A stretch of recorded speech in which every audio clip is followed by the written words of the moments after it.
तुम्ही रात्री झोपण्यापूर्वी केस विचारता का? ही एक छोटी सवय, पण वास्तुशास्त्रानुसार यामुळे तुमच्या आयुष्यात निगेटिव्ह एनर्जी येऊ शकते.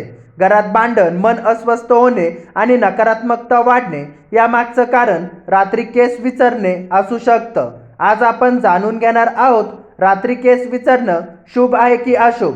नमस्कार मित्रांनो, तुम्ही पाहत आहेत ॲस्ट्रो अभिराज. या चॅनलवर आपण पाहतो वास्तुशास्त्र, ज्योतिष आणि जीवन सुधारण्यासाठी उपाय. नवीन असाल तर सबस्क्राईब करा आणि बेल आयकॉन दाबा, कारण आजचा विषय तुमच्या रोजच्या सवयीशी संबंधित आहे. केस आणि ऊर्जा याचा संबंध. वास्तुशास्त्रानुसार आणि पारंपरिक श्रद्धेनुसार केसामध्ये सबटल एनर्जी साठलेली असते. केस हे आपल्या शरीराचा भाग असून ते ब्रह्म ऊर्जा शोषतात असं मानलं जातं. रात्री केस विचारणं अशुभ का मानलं जातं? निगेटिव्ह एनर्जी अट्रॅक्ट होते. रात्री एनर्जी सेन्सिटिव्ह असते. केस गळणं, एनर्जी लॉस.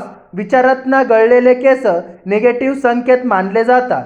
मानसिक अस्थिरता, ओव्हरथिंक वाढू शकते. घरात अस्तव्यस्त वातावरण हेवी वाटू शकतं. पारंपरिक कारण. आपल्या जुन्या परंपरेनुसार सूर्यास्तानंतर केस विचारणं टाळता. रात्री साफसफाई किंवा ग्रोमिंग कमी करता. हे नियम एनर्जी बॅलन्ससाठी होते. विज्ञान काय सांगतं? सायन्सनुसार रात्री केस विचारणं हार्मफुल नाही, पण हेअरफॉल वाढलेले असेल तर विचारणं अवॉइड करता. म्हणजे प्रॅक्टिकल कारणही आहेत. योग्य वेळ कोणती? सकाळी किंवा संध्याकाळी डे लाईटमध्ये हा बेस्ट टाईम आहे. जर रात्री केस विचारावे लागले तर स्वच्छ कंगवा वापरा. गळलेले केस लगेच काढा. देवाचं नाव घ्या. शांत मन ठेवा.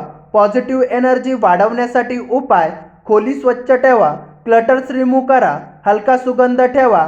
हे वातावरण पॉझिटिव्ह ठेवतं.